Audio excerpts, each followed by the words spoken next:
Hello, everyone. I'm Charlie, and welcome back to another DraftKings DFS Premier League Saturday main slate breakdown. So, before we even start, I'm very happy to announce that there's a deal on the FSI website to get into the Discord room where I do cores and break down every single soccer slate offered on DraftKings and even FanDuel a little bit. And yeah, so using this code EPLKO 2024 gets you a 24% discount on the soccer package. So make sure you check that out if you enjoy what I do here and want a more in-depth and more accurate slate breakdowns, since I do these YouTube videos, but we don't always know the lineups when it comes time to build. And so I'm able to answer questions in there more easily too, and I can really help out with your building. So yeah, if you wanna check out the website. If you wanna join, use this coupon. Once again, EPLKO 2024, and I think it even works for members who are already there. So if you plan to renew, just use this coupon when purchasing your soccer package through the FSI website. All right, so now straight into the preview.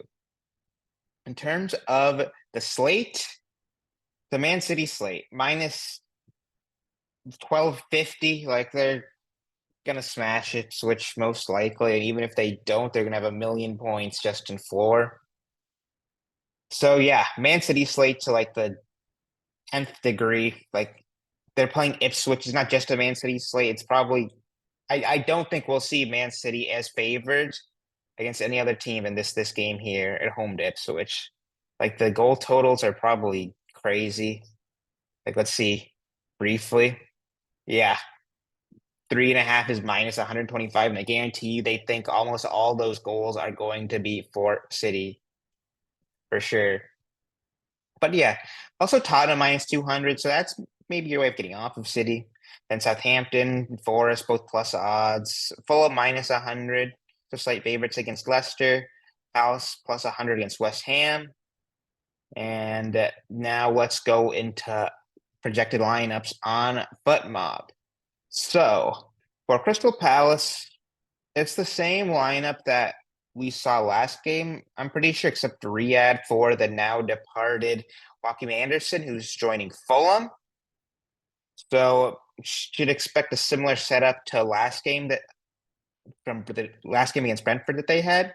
In terms of set pieces, they're just a bit of a mess. As I took a couple, Wharton took a couple, Munoz took a couple. So it's just really hard to kind of pin down their situation right now. I think Warden is probably most nailed on to take.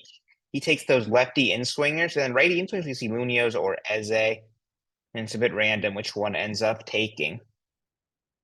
For West Ham, it should be Bowen everything I want to say in this lineup. Could maybe see Emerson take a couple of free kicks. Maybe Kudus gets some share, but I doubt it. If JWP is in, he will be the one splitting with Bowen, probably taking even more than Bowen does. So watch out if he's in. For Fulham Leicester, should be a Pereira monopoly. Could maybe see Smith Rowe take a couple, but it's a bit of a stretch. And for Leicester, it should be Harry Winks and Buenanote. Could maybe see Fatawu have a small share, but Winks is the most likely to take for sure of them. Now, Man City, with Phil Foden back into the starting lineup likely, I expect it to be a De Bruyne and Foden split. However, we could see a De Bruyne monopoly, we could see a Foden monopoly, we could see a Bernardo De Bruyne split. Man City always tend to switch it up a little bit here and there's a slight tweak always just because it's Pep tinkering. So it makes sets a little unpredictable. I think De Bruyne likely has something though. Like I said, I think Foden will probably split with him. Now for Ipswich, it'll be a Leif Davis monopoly. maybe Morrissey takes like a free kick or two, but very small amount. And they're probably not going to have any sets or many at all against City anyway, so I wouldn't look too deep into it regardless. Now for Southampton, they're a bit weird. Smallwood and Sugawara are both right-footed, yet they kind of both split anyway, and really no kind of rhyme or reason to decide who ends up taking what. Like you could see Smallbone in swingers and out swingers. You could see Sugawara, same thing. Like it's not like one guy takes in swingers and one guy takes out swingers. It's just pretty random. I think Smallbone probably takes more than Sugawara. He did in the first half before Sugawara got subbed against Newcastle, which I thought was an odd substitution. So I think Smallbone's probably the guy they have more faith in on set pieces currently. But like they'll both end up taking something, I imagine. Now for Forest. They're a team with awful, awful sets to predict. If it's this lineup, I think it will probably be Elanga everything. Maybe Hudson-Odoi takes, maybe Gibbs White takes. In my pecking order of who I think is most likely, I'd go Elanga, then Hudson-Odoi, then Gibbs White. Another guy I could see in that might have a share is Toffolo.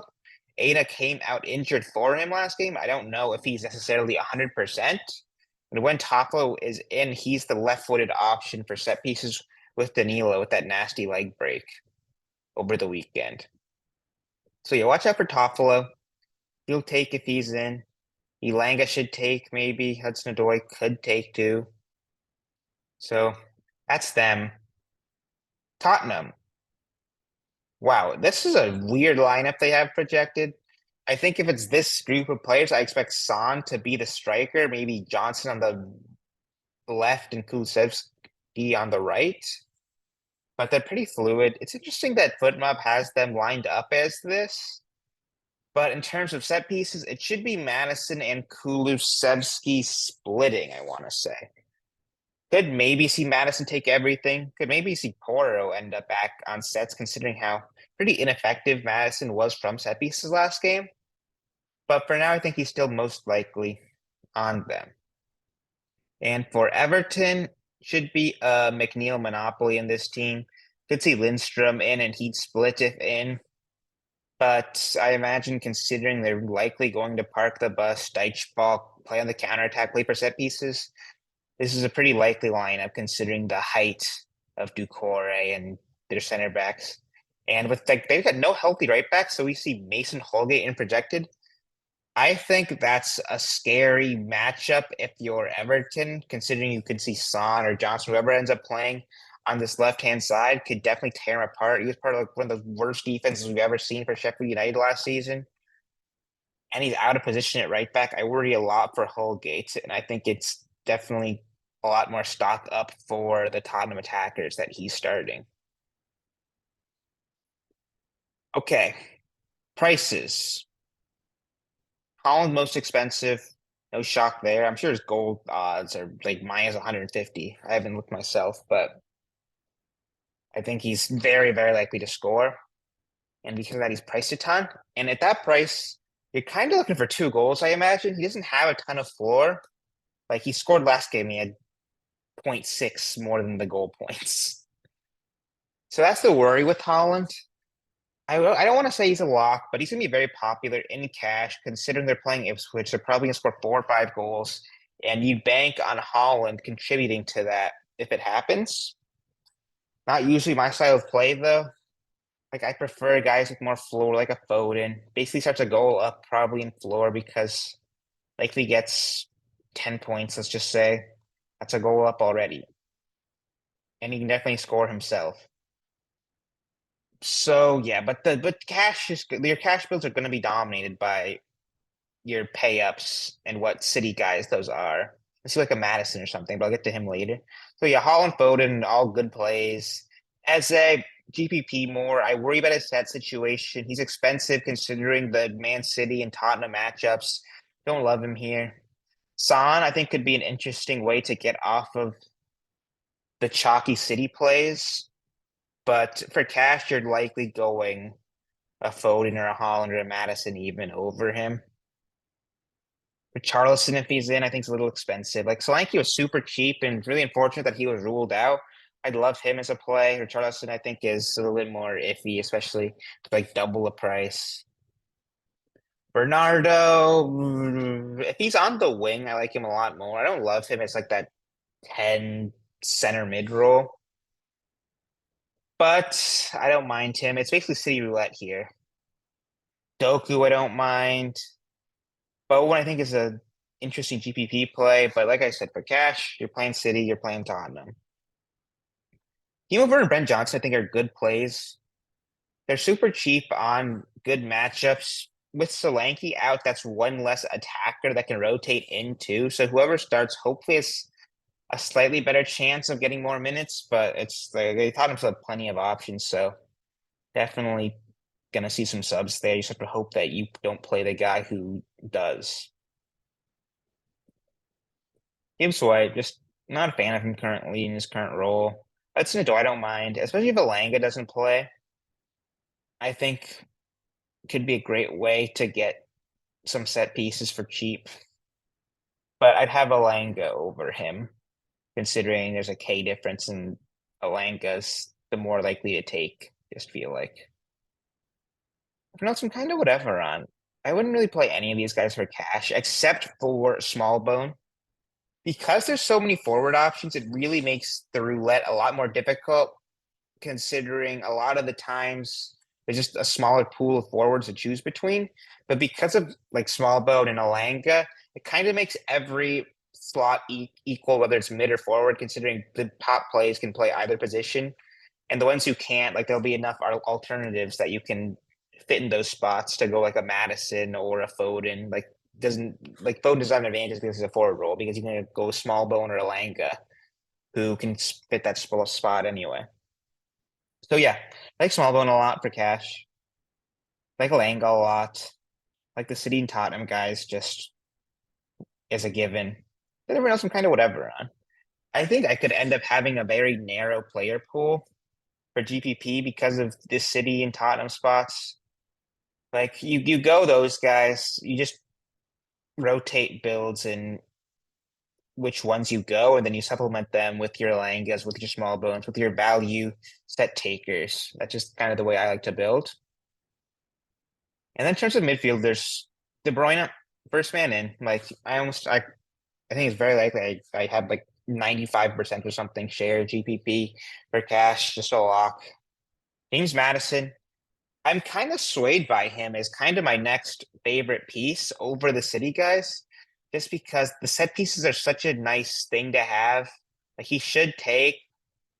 I worry about his minutes a little bit. Like Big Ange isn't afraid to sub him,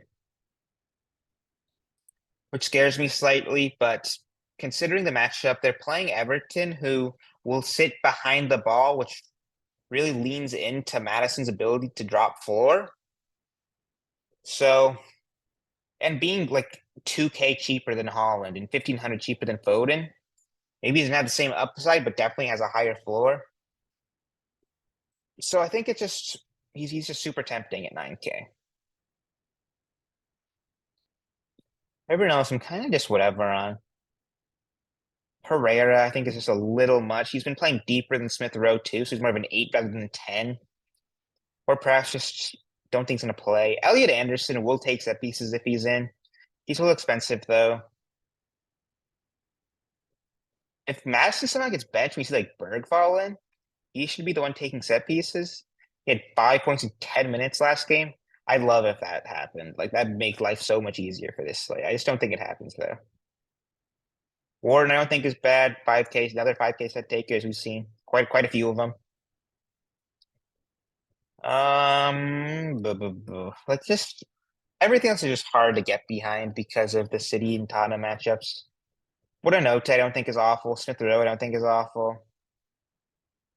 Kamada I don't think is awful despite his bad game last game.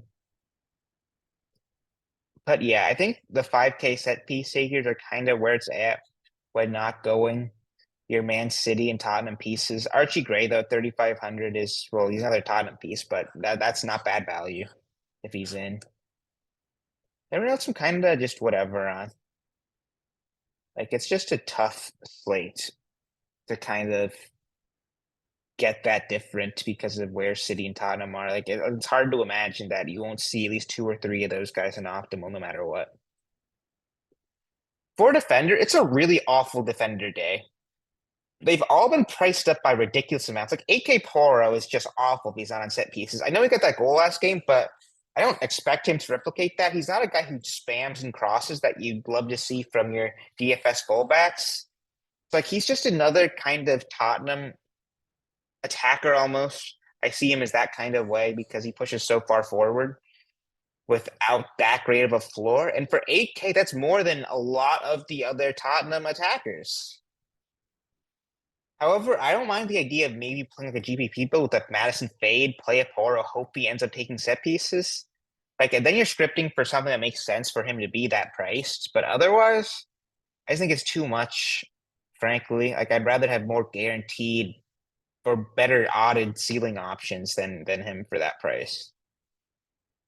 Like, everyone else is just crazy expensive. Sugawara, I love when he's 4K. It's 6,800 with a less certain set situation. Not great. Gavardio, I don't like. That's too much. Robinson, too much. Mitchell, too much. Munoz, I think, is a little bit more understandable considering he might have set pieces and he's a fair amount cheaper than like a Poro. Same with Rico Lewis. Like that, Man City has a better matchup than Tottenham. He's like 3K cheaper than Poro. I kind of see them in similar roles, that inverted kind of right back that pushes super far forward. I think Rico Lewis might be the best defender on paper because of that. Like you're getting City exposure there. He's gonna be pushing up like crazy, likely.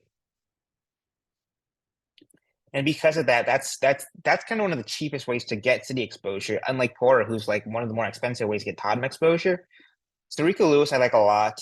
John Stones, too much. Nico Williams, fair priced, but just hard to get there when you're kind of looking for more value from a non-City or Tottenham piece.